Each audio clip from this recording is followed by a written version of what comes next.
Nós vamos trazer para um bate-papo uma das mulheres mais vibrantes da cultura brasileira. Não só da cultura, mas também da vida desse Brasil, né, que a gente espera voltar a ser um dia. Ela vem de longe, tá? Não é de pertinho. Ela tem uma estrada, percorre uma estrada, e uma estrada difícil. E nós vamos bater um papo com ela agora para poder você entender um pouquinho mais sobre Rita Benedito. A nossa saudação do presença a você, Rita. Prazer todo meu, Guido, estar aqui com vocês, compartilhando da minha história, da minha música, né? E obrigada pelo convite. Vamos lá, toda história tem começo, meio e fim, né? E o bom de conhecer a história é partir lá do começo, mas às vezes aquele começo que ninguém conhece, que ninguém está muito interessado. E esse é o nosso interesse, saber como foi o começo, o primeiro passo de Rita Ribeiro, que depois virou Benedito, na estrada da música. Como é que foi isso, Rita?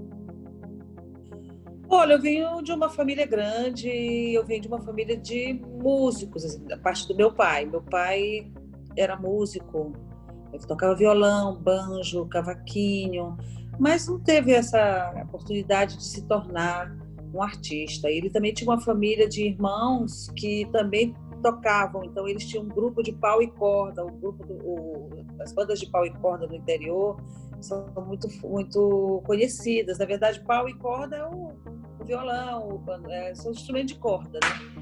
O perdão. E aí o meu pai tinha essa vivência artística com os irmãos dele. E sempre em casa eu cresci com ele tocando violão, todas as tardes, assim. Ele fazia tudo que ele tinha que fazer, quando chegava de tarde ele ia tocar violão. E aí eu acabava me encostando nele e começava a cantar, e as músicas que eu sabia, as músicas que eu conhecia e que ele tocava, ele tinha um jeito muito antigo, né, de tocar, mas eu não tinha ainda até então, assim, eu nasci com o dom, mas eu não tinha ele desperto em mim desde criança, não. Eu fui seguindo o fluxo normal de uma família grande, nós somos 11 irmãos, né? Então, de São Luís do Maranhão, e assim, muita dificuldade muitas famílias brasileiras têm para se manter. Eu cresci muito nesse universo de e aí, para o que vai dar, né? Luta para estudar, luta para se estruturar, escolas públicas muito deficientes, a gente tem que se adequar. Então, minha preocupação, a preocupação que minha mãe foi colocando na gente, todos nós, era que a gente tinha que sobreviver, né? E, de preferência, buscar coisas mais estruturadas, entre profissões que dessem mais estruturas, tipo engenharia, agronomia, medicina. Nunca, jamais, nada ligado à arte, não como profissão, né? Então, eu cresci tentando seguir o padrão de todos os irmãos. Eu sou a 10ª irmã, então eu já sou uma raspa de tacho, assim. Então, eu fui seguindo esse fluxo, mas eu tinha sempre uma coisa muito, desde pequena. Na escola, eu me metia em grupo de cultura, de dança, de tudo. Eu estava sempre metida nisso, mas era tudo muito intuitivo. Aos 15 anos, quando eu entrei na escola técnica, 2º grau do Maranhão, eu me dei de presente, né, uma inscrição na escola de música lá de São Luís. Eu quero estudar música, da minha cabeça. Minha mãe e meu pai nunca foram de controlar esse tipo de coisa, sempre deixaram a gente livre. Mas o que aconteceu é que a escola de música do Maranhão, nessa época, não tinha estrutura para nada. Os professores não eram pagos, então eles não davam aula, eles não apareciam. E aí você está ali, animado para estudar música, vai sendo desestimulado a fazer isso por falta do próprio incentivo do lugar, da própria estrutura da escola, né? Aí eu falei, quer saber? Eu não vou conseguir estudar música aqui, eu vou para a rua. E aí eu comecei a me jogar na rua que eu digo assim, eu comecei a frequentar terreiros de tambor de mina, comecei a ver as festas, né, religiosas dos terecôs, lá do Maranhão. Aí eu fui para a rua ver tambor de crioula, fui ver, participar do universo da cultura popular, porque eu via que era uma fonte muito grande e que não tinha limite para ninguém precisava pagar para ver aquilo. Então, a minha vivência cultural, além do rádio, que a gente ouvia muito rádio em casa, porque minhas irmãs ouviam muito rádio, e tinha uma irmã mais velha que tenho ela ainda, né? Trabalhava numa loja de discos, então ela trazia tantos discos para casa, e a radiolinha ainda era daquelas pequenininhas, e eu pedia para dormir com ela. Eu posso dormir contigo, porque ela botava a radiola para tocar e deixava ela acabar sozinha. Então eu queria ouvir os discos, sabe? Eu queria me envolver, de alguma maneira eu estava buscando já esse caminho e não sabia por onde, que jeito eu ia chegar nele. Mas aí eu fui entrando em grupo de corais, na escola, canto coral, e aí fui me envolvendo com isso. Aí fui até chegar na universidade, que minha mãe me induziu a fazer medicina, e eu acabei não passando para medicina, entrei na enfermagem, e depois eu fiz também na estadual medicina veterinária, tudo isso da cabeça da minha mãe, tá? E eu tentando me adequar àquilo, né? E fui fazendo, e entrei na enfermagem, quase completei o curso de enfermagem, mas não aguentei aquilo, não, saí, não completei o curso. E também larguei a veterinária, que não tinha nada a ver comigo. Aí, quando na universidade, é que eu acho que deu aquele clique do tipo, não, eu não quero isso, nada disso. Eu quero estudar música, mas eu não tinha condição de estudar música em São Luís do Maranhão, porque não tinha nem universidade de música lá. A gente é autodidata desde o começo de tudo, sabe? Se virando para existir como artista. Então, eu fui participar de festivais de música, ser vocalista dos meus compositores, artistas de referência lá de São Luís, ficava atenta a todo o movimento da universidade, participava de tudo, aí eu fui construindo, de alguma maneira, uma forma de me expressar. Tinha festivais, Festival de Música do Maranhão, eu me inscrevia, participava, ganhei até uns 2 festivais, assim. Então, basicamente, minha história com música, pode falar assim, começou disso, né? Vem do meu pai, do incentivo dele ali, discreto, pela própria vivência que ele teve, um sonho que ele deve ter tido na vida de querer ser artista, né? E da minha vontade mesmo, do negócio que, sei lá o que acontece com a gente, dá uma picada e te leva. O rio te leva para onde você tem que ir. Eu fui levada também e atrai, fui sempre atenta às coisas, nunca foi fácil. Isso foi a primeira parte, né? Até eu conseguir finalmente, isso em 1986, em 1989 foi que eu consegui realizar meu primeiro show solo no Teatro Municipal de São Luís, que é o Teatro Arthur Azevedo, né? Que aí eu era muito amiga de Zeca Baleiro, a gente era muito amigo, então eu chamei Zeca para fazer comigo a direção musical, e aí eu já cantava aí, já propunha Vila Lobos, eu fazia Vila Lobos com tambores da mata, do Tericô, né, da Umbanda do Maranhão, aí eu já cantava... Aí eu fiz um repertório todo diferenciado, assim, sabe? Baquianas, número 5 de Vila Lobos, eu inventava umas outras interferências. Era estranho, né? O povo achava esquisito o que eu fazia. Eu não era, assim, muito óbvia, né? Eu tentei ser cantora de bar também, não me dei muito bem, porque eu não aceitava muito esse negócio de me mandarem bilhetinho com música, né? Não, isso eu não gosto, não vou cantar. Então eu jogava os bilhetinhos fora. Eu sempre fui meio rebelde nesse sentido. Os donos de bares ficavam meio injuriados comigo e com o Zeca, porque a gente só queria cantar coisas autorais, artistas... É diferente, coisas que a gente pudesse criar, a gente criava performance, a gente inventava.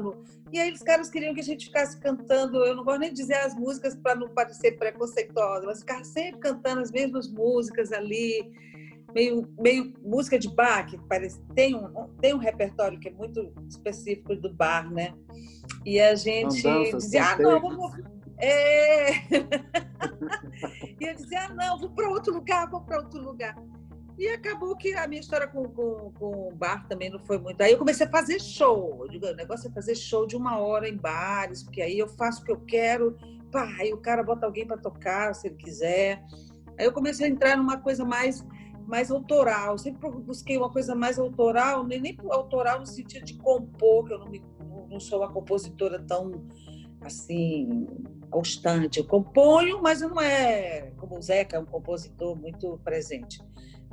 Era autoral no sentido de propor uma ideia, sabe? Um conceito, né? Uma forma de cantar, de interpretar, de ler. Então, eu comecei... Aí São Luís ficou pequeno. Quando São Luís ficou pequena, porque é uma ilha, chega uma hora que você fala, e aí, eu vou fazer o que nessa cidade? Eu já fiz quase tudo que eu tinha que fazer. Aí me mandei para São Paulo. Aí é a segunda parte da história. Aí, Em 1990... a coisa começa a ficar profissional, né? E Com a história do meu novo... com a história dos meus primeiros shows, né, que foi... Eu tinha o nome de Cunhã. Eu coloquei o nome Cunhã por conta dessa relação do índio, que eu tinha muito forte. Eu estava cantando a Cabocla Jurema. A música da Jurema já é dessa época, 1989, meu primeiro disco. Eu fui num terreiro do Maranhão, ver. E quando eu ouvi o ponto da Cabocla Jurema, eu fiquei tão fascinada, eu fiquei tão emocionada, que eu perguntei para o pai de santo da casa se eu podia cantar isso em show. Aí ele consultou lá, viu lá e disse que eu podia, né? E aí eu cantei essa música no meu show, nesse primeiro show, e depois é outra história do primeiro disco, né? Essa foi no show em São Luís ainda, né? Aí a cidade ficou pequena e eu disse, não dá mais para ficar aqui, me mudei para São Paulo. Depois que eu fiz esse show Cunhã, eu estava explicando sobre o show Cunhã. Cunhã por causa da Índia, esse termo Cunhã é quando a Índia passa de menina para mulher, né? O simbolismo da menstruação, de quando ela se torna mulher e aflora, e, enfim, fica madura para a vida, essas coisas, que é um ritual muito forte, né, nas tribos indígenas. Por isso o nome do show Cunhã. Para mim era realmente uma descoberta, era uma mudança muito grande. E foi. Aí eu peguei minhas coisas, falei para meu pai e minha mãe, eu vou para São Paulo. Eu tinha casado com um jornalista paulistano, Sérgio Castellani, e aí nós fomos para São Paulo. Ele queria voltar para São Paulo e eu fui com ele. Aí São Paulo foi uma relação. Aí você parei de ver tudo na horizontal, numa ilha, para ver tudo numa vertical, numa cidade de pedra, né? Que São Paulo não te dá trégua, assim, não te...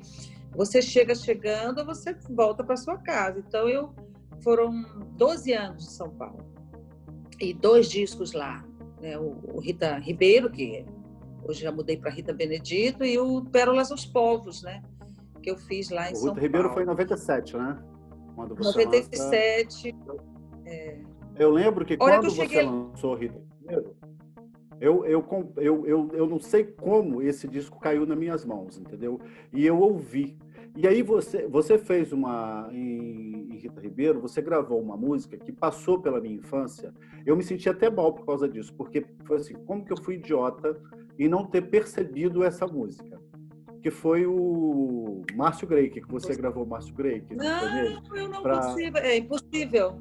Eu falei assim, como eu fui idiota não ter percebido. Quando eu ouvi na sua voz, eu parei, eu devo ter escutado umas 50 vezes, assim, direto, porque foi, assim, acachapante, uma coisa assim que mexeu comigo demais. Eu falei assim, não é possível que eu já ouvi isso e não tinha prestado atenção nisso. E aí eu comecei a comprar o seu CD e dar para todos os meus amigos que faziam aniversário naquele ano. Eu devo ter comprado pelo menos uns 10 ou 12 CDs para dar de presente para os amigos. Mas por causa dessa música, eu falei assim, pô, essa música é romântica demais, é uma melodia, tudo muito gostoso. E a sua voz parece que deu a essa música a dimensão que ela precisava ter, entendeu? Porque até então, com o Márcio Greik, eu não percebia a música. Com você veio forte. Que ótimo! As estruturas. Que ótimo! Tu sabe que eu também ouvi muito essa música na minha infância, né? Então ela vem desse universo meu de canções, né? De ouvir muito essa música pelas minhas irmãs mais velhas, tocando o disco de Márcio Greik em casa. Eu depois encontrei Márcio Greik e ele me fez um elogio eu fico tão feliz de conseguir traduzir, né, a canção, porque eu sou uma intérprete, né? Então, mas as pessoas têm que entender que às vezes o intérprete ele acaba absorvendo tanto a canção, né, que ele passa quase que ser dono, sem ser dela, porque se apropria de uma maneira que você está falando, você transformou a música de um jeito que eu não consegui perceber com o Márcio Greik. Eu digo, às vezes é a maneira, às vezes o arranjo, a forma de inflexionar, a voz, o timbre, sei lá o que é, dá uma mudada. Então, a função nossa de intérprete é justamente essa, interpretar a música. Na verdade, a primeira palavra da música, você chama a gente para dentro da música, entendeu? Quando você dá a primeira nota, você justamente já chamou para dentro, não tem como sair mais. E vai até o final, entendeu?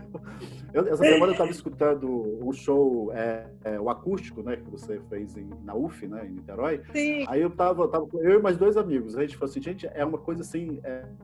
e a gente é da mesma faixa etária. E os 3 homens, né? E a gente pensa assim, será porque a gente era homem, a gente não se ligava do Márcio Greik? Porque ele era todo empoladinho, era meio que galã, e a mulherada toda que ficava mais atenta, e a gente não se ligou do cara. Será isso? A gente ficou discutindo. E a mulherada ficava louca, né?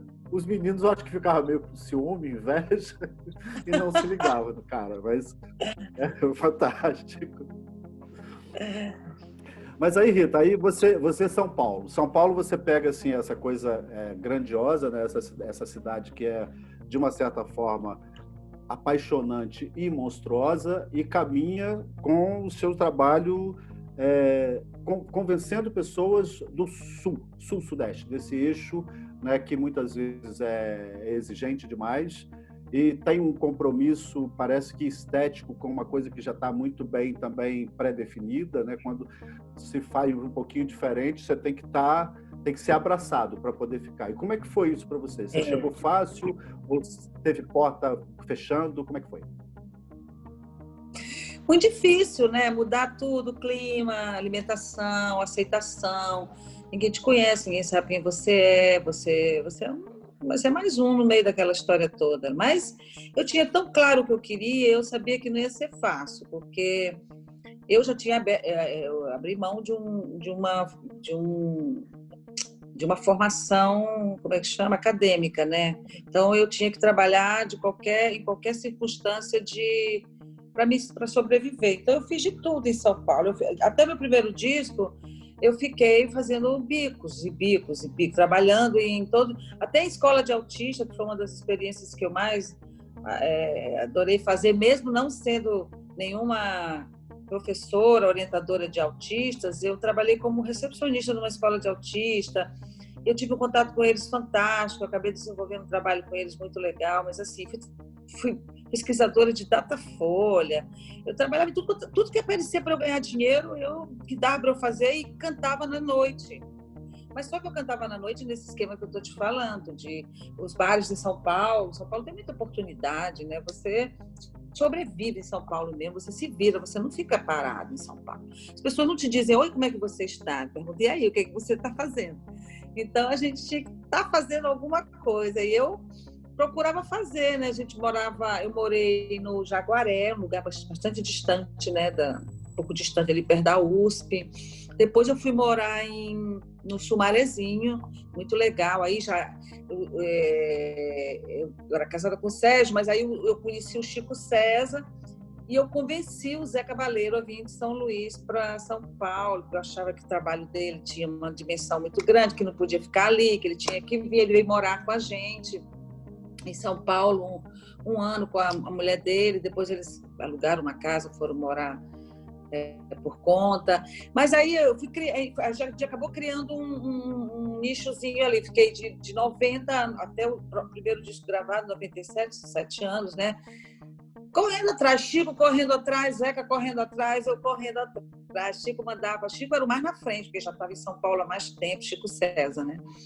E ele já era conhecido, Mama África já estava virando um hit, e todas as músicas já estavam correndo pelos bares, e a galera de música de São Paulo já estava atenta, porque o legal de São Paulo é que as pessoas são muito abertas, né? Elas sabem aplaudir, sabem receber, porque São Paulo é um mundo, né? Um mundo de pessoas de todos os lugares, de todas as culturas, e isso é bom, porque você consegue, de alguma maneira, viabilizar aquilo que você parece estranho para alguns, para outros é mais uma maneira de expressão, uma forma de expressão. E São Paulo tem essa característica. Por isso que eu gosto muito de São Paulo, me identifico muito com São Paulo, apesar de não ter a natureza do Rio de Janeiro, que é o que eu vi atrás, São Paulo é um mundo fantástico. Então, eu me dei muito bem. Eu fui estudar todos os cursos, muitos cursos de graça, né? Oportunidade de estudar, de aprender. As professoras que eu adorava, que na Osete, foi minha professora, que eu amo. A Madalena Bernardes, que é uma cantora lírica da vanguarda do canto lírico, também estudei com ela. Então, eu tentava também querendo sobreviver, da mesma forma lá no Maranhão, querendo aparecer, né? Querendo ser artista, eu enveredei nesse processo também em São Paulo. Foram 7 anos até conseguir gravar um demo, que na época era demo, lembra? Vamos gravar um demo. Aí eu e Zeca ficamos 2 anos tentando gravar um demo de um esboço de um disco que eu queria fazer.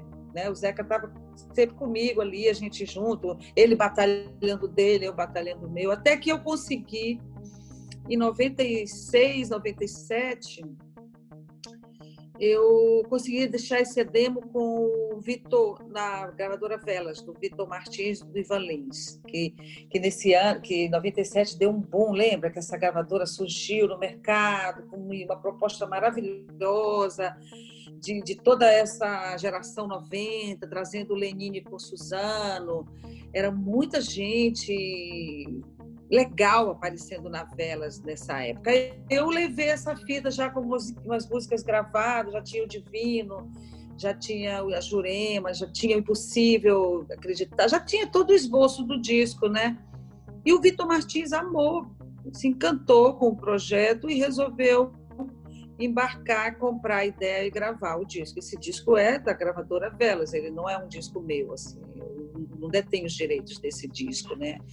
Mas foi uma porta, uma super porta, foi assim uma bênção, porque eu já vinha fazendo shows, já vinha fazendo muitos shows, não fiquei só em bares, não, eu fiz vários shows em São Paulo, shows mesmo, com cenário, figurino e inventando mil loucuras que a gente inventava, que era muito bom, e para estruturar, porque a gente tem que se estruturar para poder chegar a um resultado de um disco. Hoje eu vejo cada vez mais que quanto mais a gente trabalha o repertório em show, melhor sai o disco, né?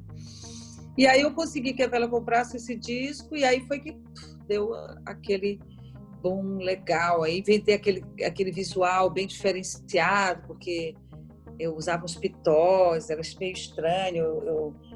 Toquinhos. Eu raspei a cabeça. Eu lembro muito dos pitoquinhos.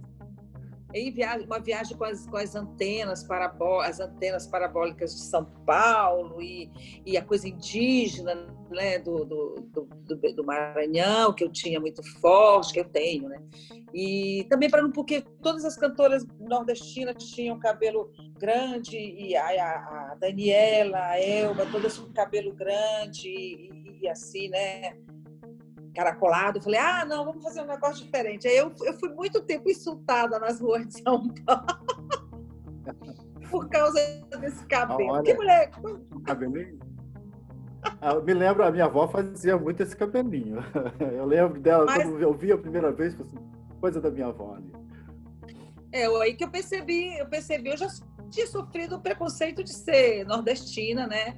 A gente chega no sul maravilha, né, brasileiro, as pessoas têm um preconceito com o nordestino. Sou mulher, sou nordestina, eu nunca dei muita importância para isso, porque eu acho que se dá muita importância para coisa, ela vira monstro, te engole, né? Então eu digo, que nordestina? Eu sou brasileira, qual é? Sai fora. Eu não entrava numa, não, né? De nada disso. A mesma coisa com o cabelo. Eu via logo que as pessoas remetiam uma coisa do negro, de ser africano e tudo mais, estranho, meio andrógeno, meio menino, menina, homem, mulher. E eu falava, é isso mesmo. Sou artista. Graças a Deus tenho essa possibilidade da liberdade que eu sei que muitas pessoas, infelizmente, não podem ter. Então, me deixem. Mas era complicado, assim, as pessoas abordavam, xingavam mesmo. Eu tinha uma hora que comecei a achar engraçado. Além dessa questão estética, vamos dizer assim, você tinha música, né? O fato de você, por exemplo, trabalhar com a encantaria, com a umbanda, com todos esses elementos das religiões afro, isso com certeza deve também ter causado algum impacto nessa sua caminhada, né? Ah, com certeza, sempre teve essa questão. São Paulo menos até, assim. Não senti. Eu acho legal quando você é criado. Eu fui criada sem esse peso também, né? Claro, ninguém é alheio ao que existe, não é isso. É que eu não fui criada eu fui criada com a pobreza, na dificuldade. Eu não tinha, a gente era uma família sem acesso às coisas. Então, isso realmente é muito mais marcante do que ter o elemento negro e índio na pele, para mim. Assim. É que nem a história da ditadura, que eu digo, caramba, eu nasci 2 anos depois de instalada a ditadura no Brasil, e eu sou daquela que vou para a escola, sou obrigada a estiar a bandeira, eu vejo as coisas, eu via as coisas acontecerem e não entendia muito o que acontecia. Eu não tive nem a chance de ser uma militante consciente, né, politicamente falando, porque eu tinha uma preocupação maior com a minha família de sobreviver, de ter a escola, de ter comida na mesa. É uma coisa que as pessoas às vezes não entendem, e às vezes até taxam algumas pessoas de alienada, mas não é uma questão de você priorizar determinadas coisas e nem ter acesso, às vezes, à possibilidade de se manifestar politicamente por falta mesmo de esclarecimento, de opção de coisas mesmo na vida, né? E com a questão da negritude, né? De ser do negro e do indígena também, estava em mim sempre. Olha, eu tenho uma coisa muito de índio, eu acho fantástico. O negro está aqui em mim direto, meu cabelo. Eu só não tenho a pele escura, que é o que incomoda muito as pessoas, porque negro e índios todos nós somos, mas quem tem a pele negra é que sente realmente na pele o que é o preconceito.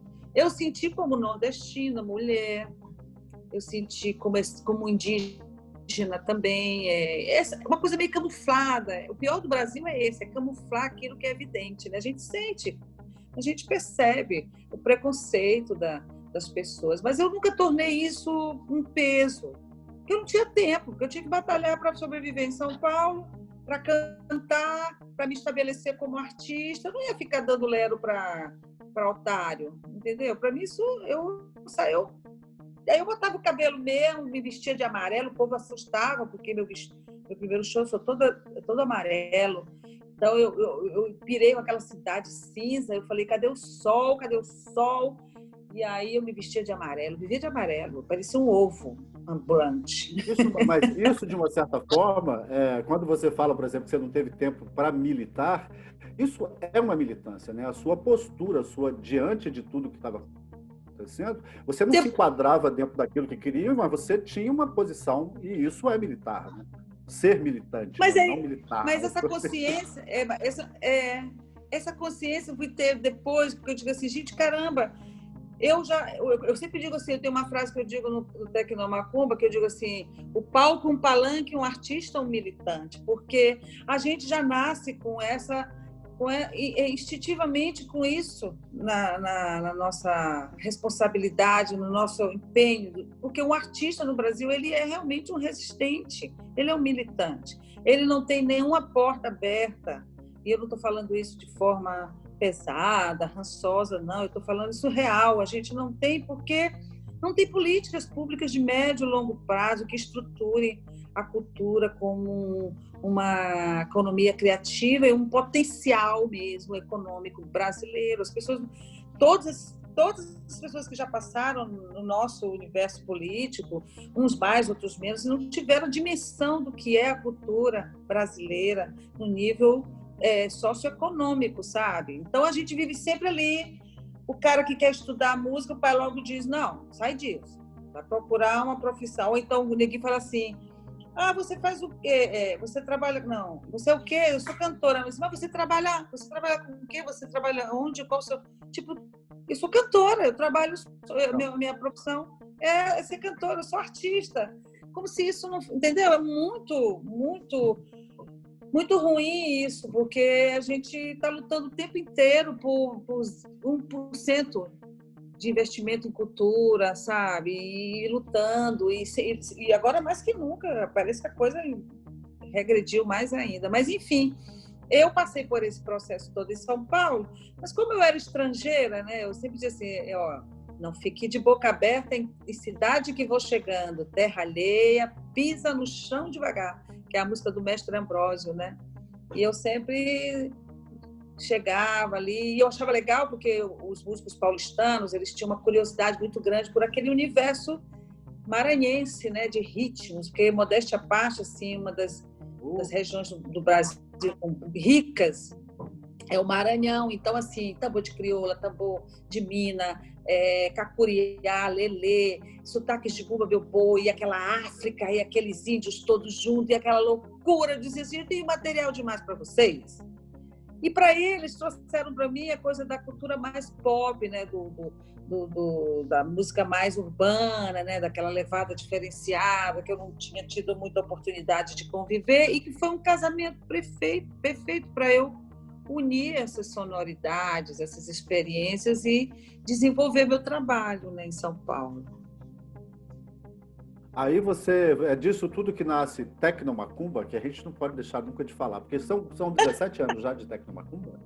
17 anos. Isso, existe militância maior do que você manter, né, um espetáculo do que Tecnomacumba durante 17 anos, num país preconceituoso, né, que vive aí, e a cada dia, como você mesmo disse, a gente o brasileiro tem revelado mais esse seu lado preconceituoso, nesse seu lado odioso.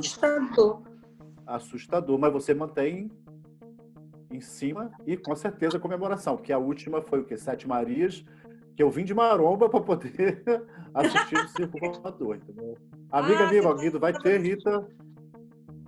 Estava em maromba, ela falou, vai ter, ó, já comprei o ingresso, venha. Eu desci para poder, e foi um espetáculo maravilhoso, né? Aquilo ali foi difícil. Antes de Tecnomacumba, Sete Marias é sua, né? É minha, Eu fiz, Teve Pérolas dos Povos, né? Teve Pérolas dos Povos e comigo. Pérolas eu fiz em São Paulo, né? Já também com uma produção de Mário Manga. Ele fez também o Mário Manga do Premeditando Breck, né? Pai da Mariana Aidar. Eu chamei ele para fazer a produção esse disco, Pérolas dos Povos, também foi um grande presente dos deuses para mim, porque ele me fez ser indicada ao Grammy Awards, Grammy Award, não sei pronunciar, que ainda não tinha nem a versão latina, né? Não tinha o Grammy latino, era o mundial, porque esse disco me levou a fazer uma turnê com o Pérolas dos Povos. Eu fui convidada pela gravadora Putumayo World Music, uma gravadora que é americana, que é distribuída em mais de 60 países do mundo, e eles é de um cara que vendia roupas e que fazia playlists, e todo mundo se apaixonava pelas playlists dele na loja. Ele começou a fazer disco dessas playlists de várias músicas do mundo todo e acabou criando essa gravadora, que ela é muito famosa. E quando eles viram meu show com o Chico César, aqui no Brasil, eles resolveram levar para uma turnê nos Estados Unidos, que foi em 2000.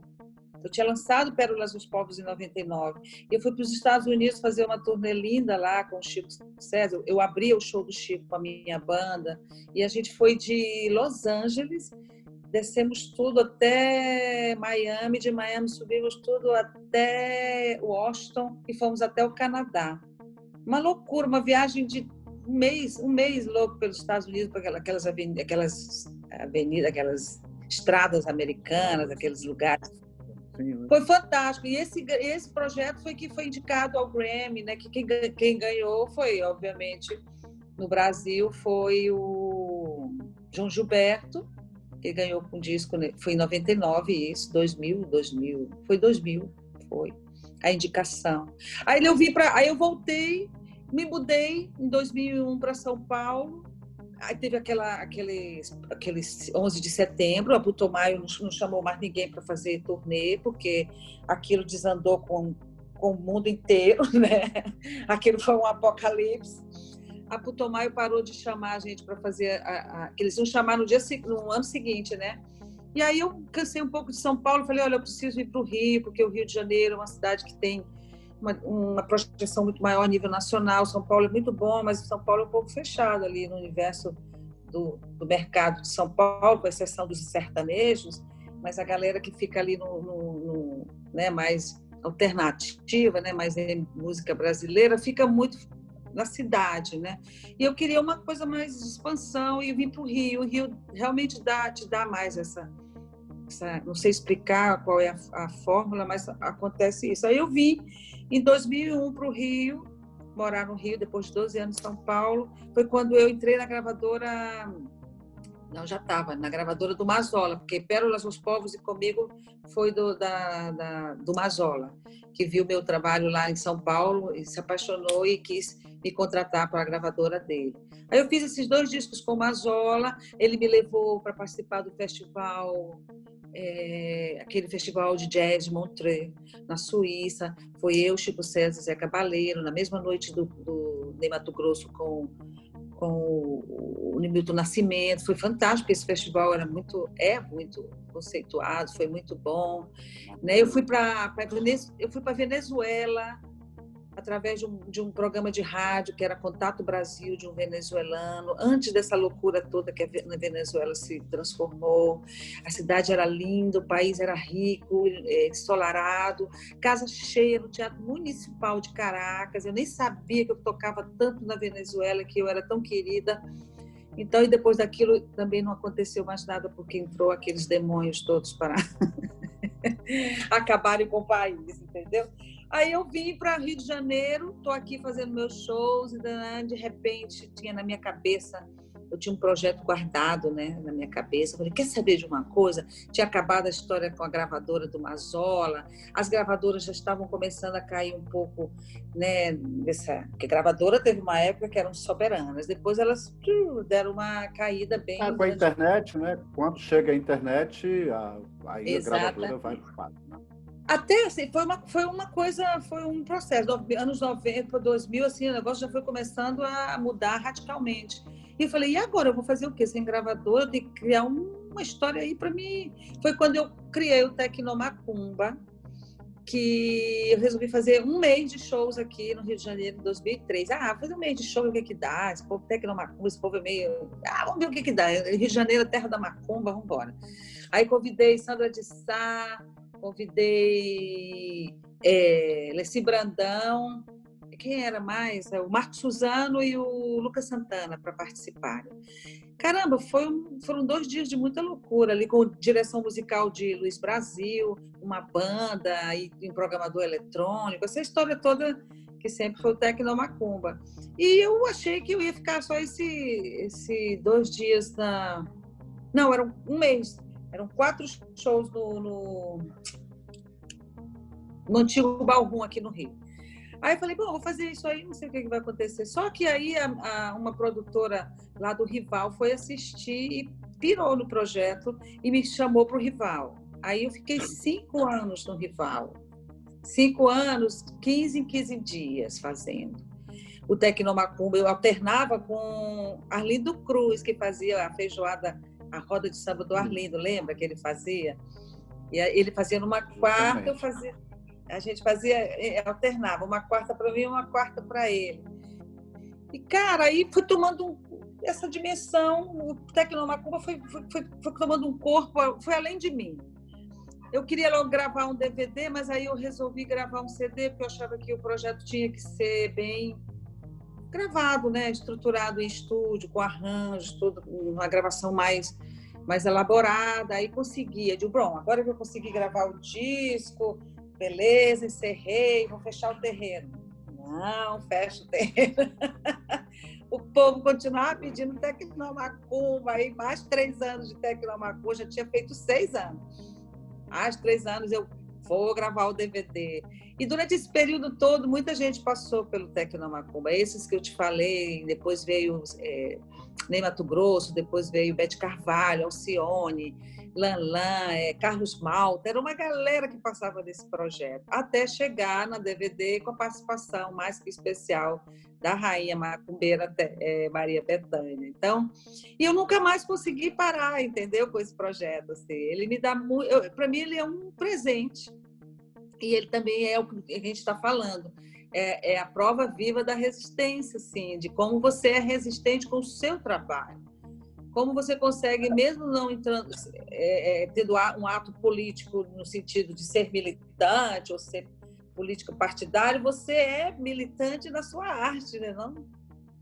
Não, é que você falou que o Rio de Janeiro é terra de macumbeiro. O Rio de Janeiro não é terra de macumbeiro. O Rio de Janeiro é terra de evangélicos. A representatividade que nós temos hoje dentro da Alerj, dentro dessas câmaras municipais, você vê cada dia maior essa participação dos protestantes, né, dos neopentecostais, mas você tem uma massa ali que, quando toca o tambor, ela quica, né, vamos dizer assim, e vai de encontro, né?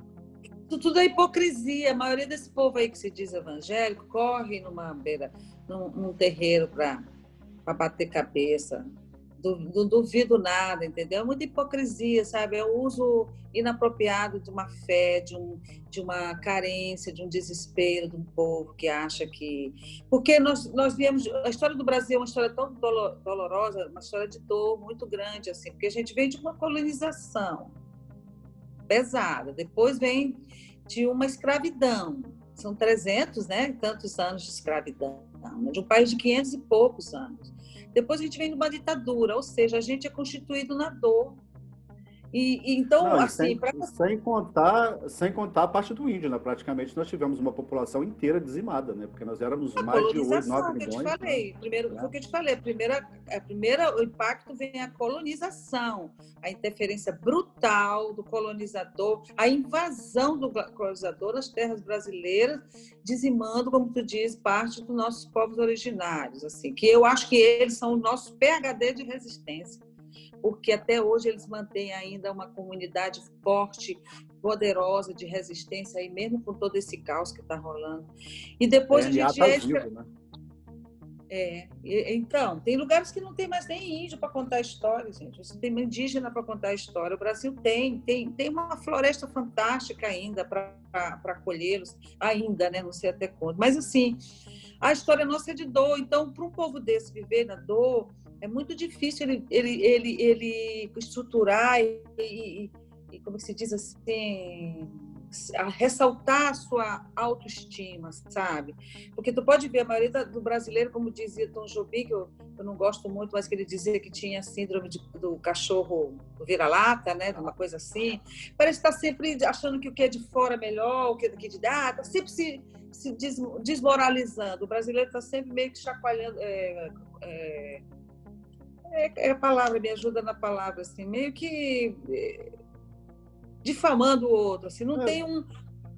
É problema de autoestima mesmo, o brasileiro tem isso, de né? baixa, de você valorizar a cultura, né, num país tão rico culturalmente, porque quando você fala dor, o samba, na verdade, ele vem da dor, ele se torna lindo justamente porque ele carrega toda essa emoção, né, da dor, que se transforma em alegria por estar vivo, por estar pulsando, por estar sendo trazido até os tempos atuais. É uma coisa assim.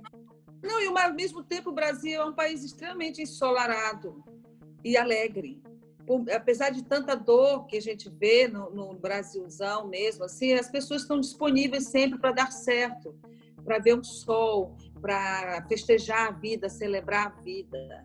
Entendeu? Que, assim, então, assim, é muito difícil fazer as pessoas entenderem. O Tecnomacumba, eu acho que ele se estabeleceu bem por conta disso, porque ele avaliza a identidade do povo brasileiro. Eu sempre digo assim, eu sempre tenho para mim que Tecnomacumba é um manifesto mesmo de brasilidade, ele é uma intervenção cultural no sentido de fazer as pessoas despertarem. Eu sempre digo, não há solução para nós em termos socioeconômico, político, se nós não tivermos consciência de onde nós viemos. Ninguém vai saber para onde vai, assim, gente. Pelo amor de Deus, vamos acordar. Porque tanto... Eu me lembro muito quando você toca Divino, né? A sua presença no palco, quando você... Eu me remete a Mercedes Sosa, porque também tinha uma luta muito grande dessa questão toda da latinidade, né? Aquilo realmente te puxa, porque Mercedes, num determinado momento, né? Eu acho que na década de 90, ela foi emblemática, né, para essa coisa toda da América Latina, né, da União, junto com Milton, com Caetano, o Chico, todos eles, foi muito forte, porque toda a região vivia, né, sobre o jugo de ditaduras, né, e ali tinha a liberdade gritava muito naquele bater de bumbo, né? E quando eu escuto você com o Divino, né, batendo ali, sua presença no palco, parece que chama isso de volta, entendeu? É legal você falar isso, porque Mercedes tem realmente essa voz de resistência natural, né? Ela tem aquele Mapuche, né? Aquele índio, ela tem aquele índio aqui americano muito forte, aquela voz de trovão dela, é muita força, sabe? E essa galera viveu intensamente essa dor, viveu intensamente essa... E o que me assusta é que o povo brasileiro perde a memória, quase que um Alzheimer coletivo. Esquece o que aconteceu. Gente, não precisa criar ódio, ranço, mas esquecer o que aconteceu é quase que um absurdo. Dizer que não houve ditadura, que não houve opressão. A gente vive eternamente uma ditadura hoje que é pior, sustentada por lei, camuflada, entendeu? As pessoas ficam fazendo as coisas nas escondidas, enquanto o povo continua na mesma situação de opressão, de falta de baixa autoestima e por aí vai. Então, assim, eu não tenho como resolver o mundo todo, então eu tento resolver o meu mundo e o mundo que eu acredito através da minha arte. Eu sou uma cantora popular brasileira, eu sou macumbeira por opção, mas isso é uma questão minha, de minhas escolhas ideológicas, religiosas. O filho do axé mesmo, frequento terreiro, amo as escolas iniciáticas, amo os terreiros de candomblé e umbanda, acho belo a possibilidade de reverenciar deuses e deusas, assim como tenho também meus santos católicos, porque fui criada numa família católica e sou devota de Santa Rita, e rezo o meu São Benedito, e rezo o meu Santo Antônio, porque assim, eu sou pela energia, eu acho que as energias, a gente dá nome às energias, e a gente escolhe a energia que a gente quer pra gente, a positiva, a negativa. Eu acho que é ela que até que escolhe a gente, né? Se torna canal e ela vem, chega, entendeu? Para poder fazer o caminho. Ontem você falou desse Brasil que parece que não, que se esqueceu de si mesmo, né? Eu estava assistindo, revendo, né? Morte e Vida Severina. E aí ganhou o Prêmio Ondas, né? E eu comecei a identificar que toda aquela dor, né, que é tratado ali naquele poema, ela continua cada vez maior e agora parece que ficou pior, porque acompanhando os últimos fatos, esse aborto dessa criança de 10 anos no Brasil é um fato muito alarmante para os nossos conceitos morais, né? Não pelo conceito moral, né, de se admitir isso ou deixar de admitir aquilo, mas existe uma inversão de valores, né? Parece que da religiosidade brasileira, o próprio catolicismo se posicionando institucionalmente, né, contra tudo o que aconteceu. Aí parece que a gente está dentro de um turbilhão que a gente não sabe o que vai acontecer daqui para frente.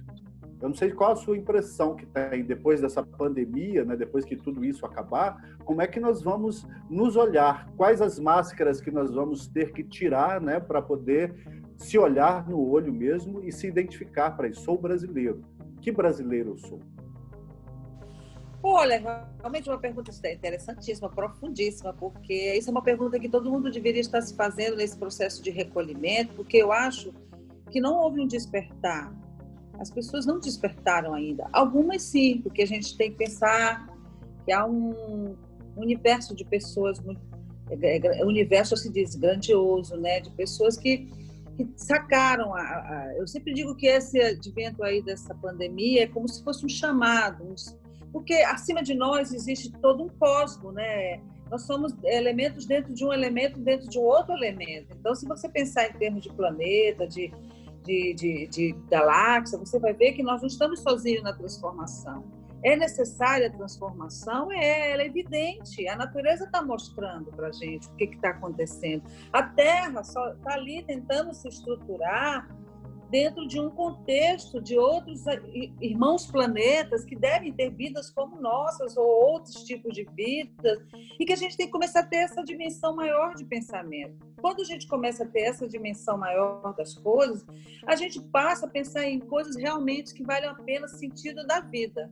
E o que está acontecendo é justamente o inverso na maioria das pessoas. Assim, muitas pessoas realmente nesse país e nesse mundo, não digo só, está falando especificamente do Brasil, não entendeu o grande sentido desse recolhimento, desse isolamento, dessa pandemia, porque vão acontecer mais coisas ainda que a gente não sabe e não está preparado, mas o estar preparado é estar verticalizado, estruturado em sua essência humana para entender o que vem.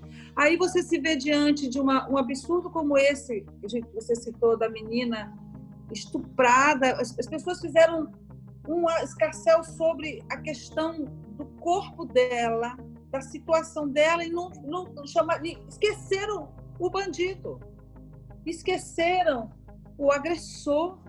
Não se sabe o nome, não se sabe, só sabia-se quanto tempo o cara estava abusando da criança e ninguém se dava conta disso. De que nível de letargia, de demência é essa que vive a humanidade?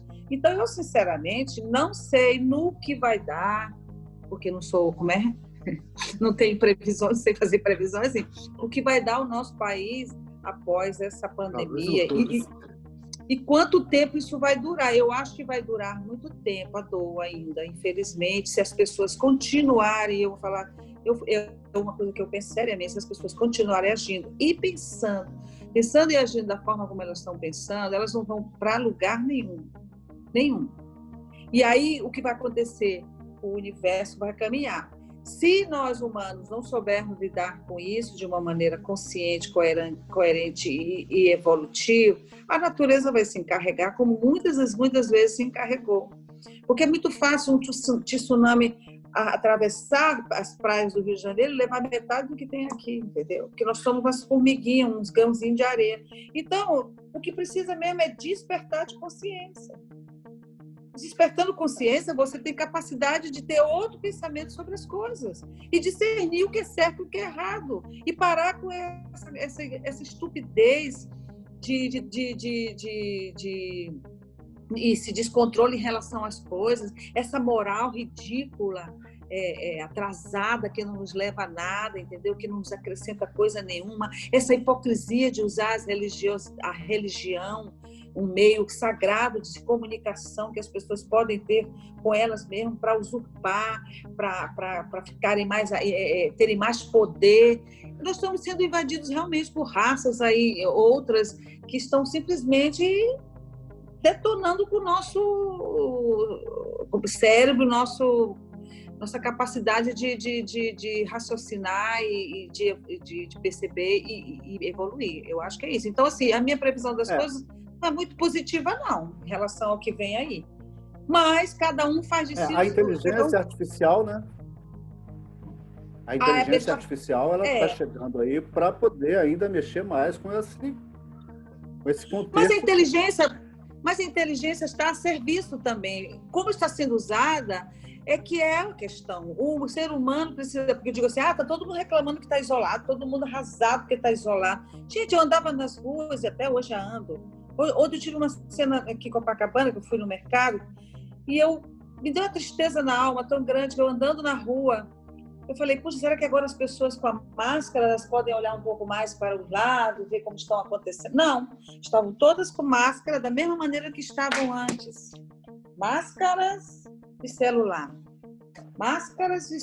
Paradas às vezes, umas no meio da rua, sabendo onde que estavam. Eu falei, o que vocês aprenderam com isso?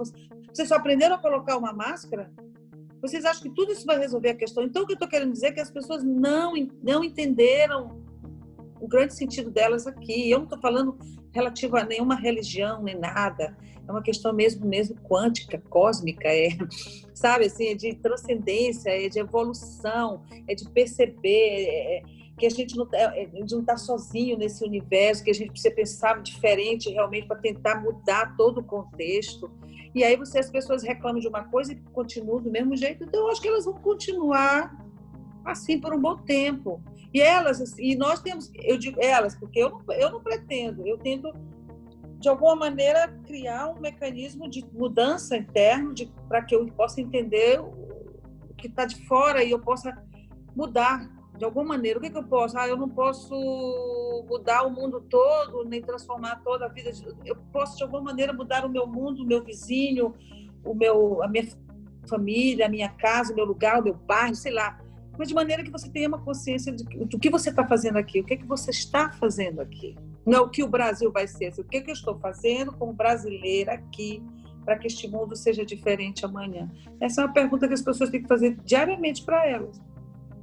E, acima de tudo, agradecer. Vai ter que encontrar essa questão aí do nível de consciência, né? Existem vários níveis de consciência e cada pessoa encaixada dentro de um pedacinho disso aí. Para poder chegar no todo, a gente tem que viver da seguinte forma atualmente. Você tem que preparar o seu mecanismo de defesa, tem que ativar dois botõezinhos, o seu mecanismo de defesa, para não deixar entrar, né, o ódio, e ativar a sua resiliência, o seu amor, para poder amor, você falou a palavra contagiar quanto mais pessoas estiverem próximas de você. Né? Você falou a palavra-chave, amor. Eu, por conta dessa pandemia, logo de cara gravei um single. Não sei se você ouviu Amor Maior. É uma música que eu falei, gente, a gente precisa falar do amor, a gente precisa invocar o amor, a gente precisa vibrar o amor, porque eu acho que ele é energia, tratar o amor como uma energia realmente de transmutação profunda, para ver se as pessoas despertam mais para o que está acontecendo. Então, assim, você falou a palavra-chave, é realmente o amor que pode transformar tudo, e as pessoas precisam acordar e despertar para isso. Senão vai vir peste sobre peste. Dá uma capelinha pra gente aí. Dessa música? Faz uma capelinha pra gente, para chamar o povo, né, pro amor. Meu amor é um tantinho assim. Vou pegar um outro tom, melhor. Meu amor é um tantinho assim, de tudo que há em mim, querendo ser maior. Meu amor é um querer sem fim, que sempre diz que sim, nunca será menor. Meu amor é como se fosse o céu, é como se fosse o sol, a terra e o mar. Meu amor, um oceano de luz, aonde a vida nos traduz o verbo amar. Poxa, de onde veio esse vibrato todo, assim, essa coisa maravilhosa? Você fez coral durante muito tempo? Mais de 10 anos. Eu morei no Chile, você sabe disso. Eu fui morar no Chile com 20 anos. Eu fui morar no Chile. Minha irmã me convidou para morar, que estava morando lá. E eu fui morar lá, entrei no coro sinfônico da universidade. E o maestro Guido Minoletti, italiano, se encantou com a minha voz. Era um coro de 100 pessoas. Eu não estava lá, né? Uma das sopranos e tal, cantando Carmina Burana, Requiem de Mozart, mas tudo num coral com orquestra, né? Eu viajei o Chile todo com esse coral. Arranjei um jeito de estar lá, né? E o maestro chamava muito... Quando ele me ouvia cantar na cantina lá, antes dos ensaios, eu cantava umas músicas brasileiras. Ele chegava, o maestro dizia, e me chamava para falar, dizia, você é uma grande cantora lírica, você tem que estudar canto lírico, você é uma solista. Aí eu ficava empolgada, né, 20 anos, solista lírica. Eu disse, meu Deus, um dia que eu vou cantar música lírica no Brasil. Eu sou da escola das lavadeiras de Rio, eu sou da escola das caixeiras do Divino, dos puxadores de bumba meu boi.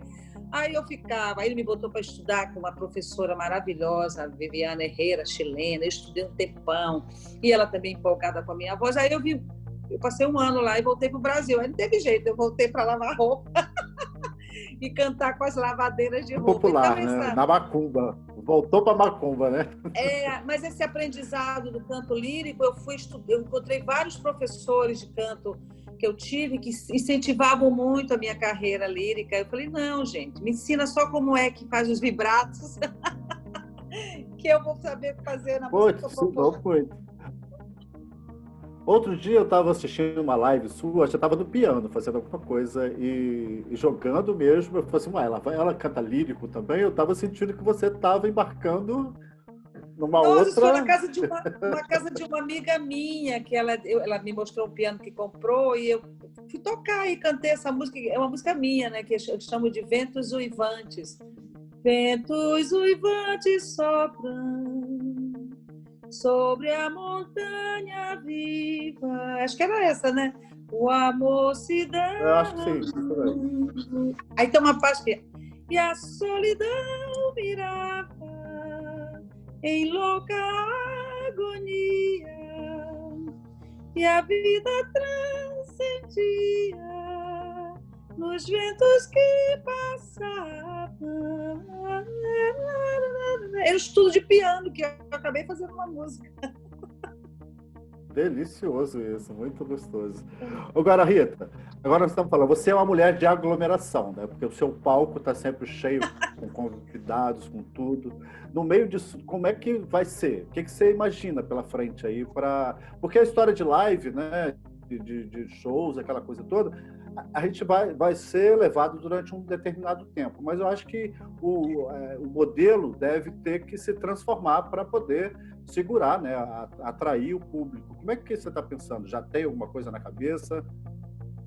Olha, eu sou uma cantora de palco, eu amo estar no palco. Eu acredito que as casas de shows, o mercado cultural já estão até pensando em como se readaptar às novas normas.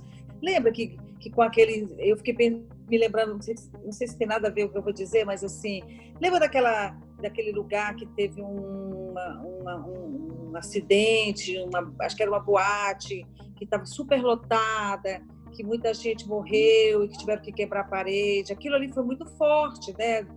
Aquilo fez com que todas as casas... É isso. Aquilo fez com que todas as casas culturais, de shows, eventos, reavaliassem suas estruturas de aglomeração, dizer assim, de quantidade. Então, já começou ali, de alguma maneira, a se estabelecer um padrão de quantas pessoas poderiam estar juntas. Então, eu acredito, não estou dizendo que eu só usei isso como exemplo, para dizer que há um processo de adaptação que vai precisar ser feito. Vai chegar uma hora que a gente vai ter que voltar para... Já estão pensando em teatros com espaços assim, com menos gente, com menos aglomerações, assim. Talvez eu não faça shows sem cadeiras, né? Ou em pé, porque o em pé sempre leva um se colar com o outro, mas agora mesmo eu vi a Ângela Leal falar que o Rival estava se preparando para um novo momento de receber seu público, né? Menos mesas. Ou seja, todo mundo vai ter que se adaptar. Eu falo isso das casas de show, mas a gente também, logo que assim começou a pandemia, eu falei, meu Deus do céu, e agora? Eu tenho que arranjar alguma outra coisa para fazer nesta vida, porque a minha vida é cantar. Mas aí a vida, ela vai te dizendo, quando eu digo assim, que eu acho que a gente precisa estar com essa conscientização da existência, um dia de cada vez, mas a gente tem jeito não, porque a gente não sabe realmente o dia de amanhã. Aí eu falei, o que eu vou fazer? Calma, o que as pessoas estão também fazendo?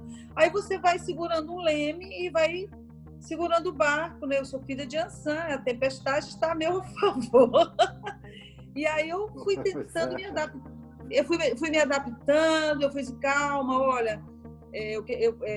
a preocupação com a subsistência, né? Como é que vai manter toda a estrutura, como é que vai ser os amigos músicos e todos os profissionais que trabalham com você também desesperados. Gente, calma, não adianta correr, porque se você correr vai ficar um pisando sobre o outro e a gente não vai chegar, vai todo mundo se matar. Não adianta me segurar para se salvar, porque vai me afogar. Então eu fui tentando me adaptar, eu fiz 2 lives que eu considero emblemáticas para mim nessa quarentena, assim, dentro de todas as dificuldades, dentro de todas as limitações. Eu fiz da minha casa um palco, eu fiz 2 lives, a primeira que eu lancei esse single Amor Maior, e que eu fiz uma live dedicada ao amor, e aí cantei várias canções minhas, não sei se você viu, está até disponível no YouTube, quem quiser ver, o live Amor Maior. Eu fiz várias canções. Que ótimo.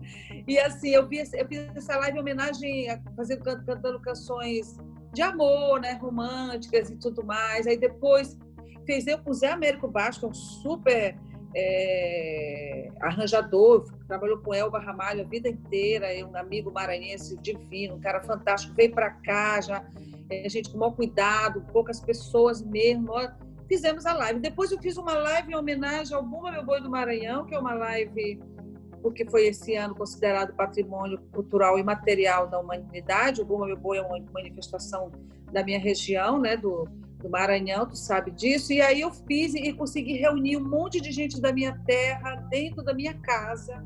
Então, consegui um apoio para realizar, apliquei a história das lives coletivas, né, solidárias, né, todo mundo tentando sensibilizar as pessoas que, olha, gente, mais que nunca agora nós precisamos de vocês, porque se vocês pararem para avaliar, a arte nesse momento é imprescindível. A arte tem salvado mais de milhões de pessoas no mundo inteiro, porque diante desse isolamento que a gente está vivendo. Então, mais que nunca, a cultura precisa ser valorizada.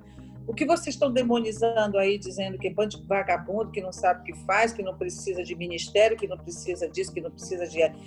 Nós estamos aqui de graça, porque a gente ainda está tendo que passar chapéu, porque QR Code é quase um QR chapéu, né? Que eu chamo que ele é marido de live. Porque virou... Porque aí as pessoas falam, elas não conseguem diferenciar a galera que tem seus super patrocinadores, porque tem, né, uma classe artística que já tem os seus patrocinadores, faz suas lives. Maravilha, meus amigos, continue assim, que seja, porque a arte precisa mesmo disso. Mas tem todos uns 90%, 80% que não tem essa estrutura e que precisa. E que não teve essas ajudas aí, eu não sei nem agora com essa lei do Aldir Blanc, eu não tive nada disso. Eu tive que me virar com a minha vida, com o que eu venho construindo há mais de 30 anos de carreira.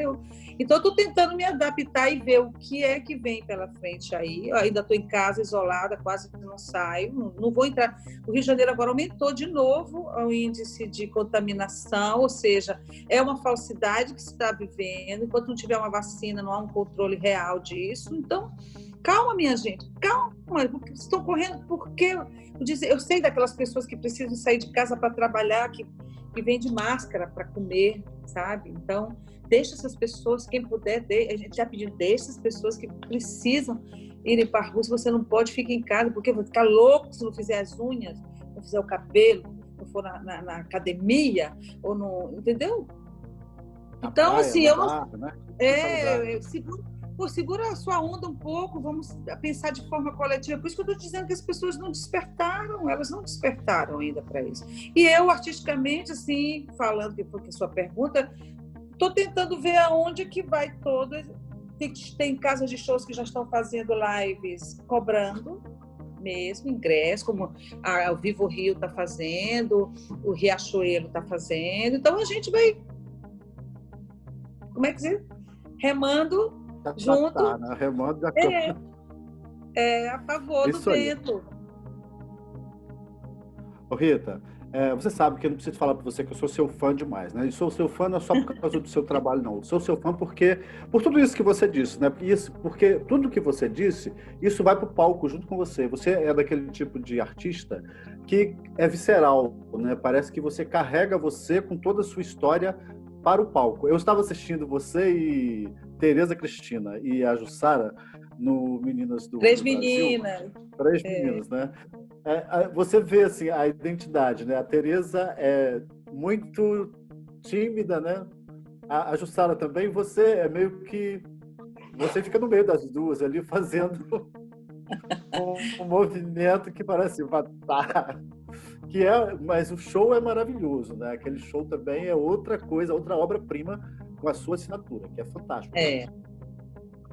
Esse show foi uma ideia que eu tive, porque eu e Tereza me elogiou muito pela música Divino, quis se aproximar, a gente se aproximou. Eu falei, que bom, vamos fazer música. Já vamos fazer um projeto, vamos fazer. Aí, a princípio, pensamos no projeto de samba, eu falei, não, samba não, Tereza do samba, vamos tentar tirar a Tereza do samba, né? Tirar a Tereza do samba, assim, né? Fazer outra coisa que não seja só o samba.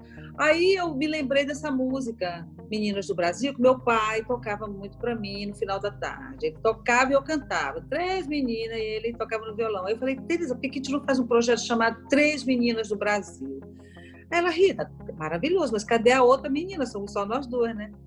Aí, tá faltando uma menina. Aí ela, já sei quem a gente vai chamar. Aí ela pensou em Jussara, aí Elza, que é a minha empresária, irmã, e falou, vamos embora fazer. Aí nós nos juntamos, aí eu pensei no Jaime Allen, que eu amo, que depois não sei se você já viu meu show com ele, que é o Suburbano Coração, que eu faço eu e Jaime Allen, não sei se você conhece esse show.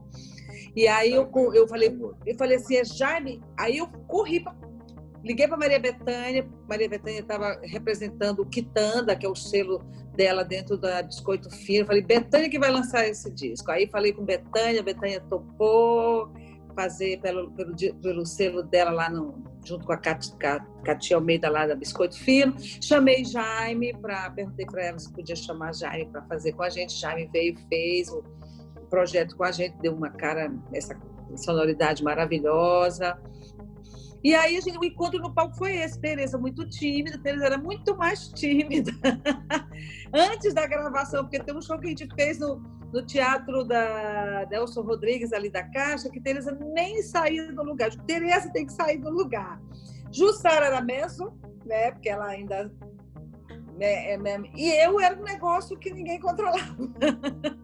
Porque eu sempre tive essa energia muito assim mesmo, do vento, do fogo, O palco, para mim, é um negócio que eu não sei te explicar, parece até clichê, mas eu entro ali, eu entro numa outra dimensão, eu atravesso uma membrana e vou para um outro lugar, mesmo assim. Ali eu consigo realmente ter toda a sensação de sonho, de realização, do que é 100% de existência. Para mim, é aquele lugar, é o palco, com a banda, é uma alegria, e eu sou aquilo ali também fora dele. Como você falou, eu tenho tudo que eu levo no meu palco é o que eu vivo no meu dia a dia. Eu não estou todo tempo num palco, não quero dizer isso não, mas assim, eu levo minha verdade para lá, eu sou aquilo ali, eu sou agitada, eu falo, eu tenho essa energia mesmo eu acho que é do vento, de Yansan, do fogo, de Xangô, Então eu tenho essa... eu acho que é a coisa toda, é a mistura. É a mistura. E é uma mistura muito boa. E é maravilhosa. Faz um bem danado para a gente. As vozes se casaram, a gente brincava muito, a gente ria uma com a outra, fazia muita sacanagem. E aí tem aquela... Eu sou bem mais soprano, aí tem um mezzo-soprano, a Tereza um pouco mais pro contralto, então dava um equilíbrio ali. Fizemos 2 anos de shows e gravamos o DVD no Teatro de Niterói. Foi fantástico, foi um presentão, né? Presentão mesmo, presentão pra gente, né? Porque foi maravilhoso. É maravilhoso. Eu tenho guardado ali. De vez em quando eu saco e vou lá escutar. Não, depois eu me lembrei que depois eu desenvolvi, além de desenvolver o trabalho com o Jaime, né, dessa parceria dos 3 meninas, eu ainda gravei um disco com Jussara, que eu não sei se você tem esse disco, Som e Fúria. Nossa, você vai ficar louco, deixa eu parte, você vai pirar, eu vou te dar eu tenho aqui ainda. Esse disco, Som e Fúria, você pode até ouvir, tá em todas as plataformas e tudo mais. Eu gravei na Chapada Diamantina com a Jussara, só eu e Jussara, não tem banda, com produção do Alê Siqueira e do Zé Miguel Wisnik. Olha, uma viagem surreal. Eu começo cantando aquela... grande o silêncio, Milagre do grupo Madre Deus, o grupo português.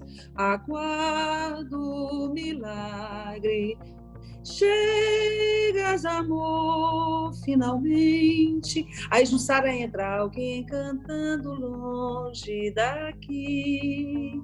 Aí a gente vai cantando, tem cada coisa linda, tem Paulinho da Viola, tem Zé Cabaleiro.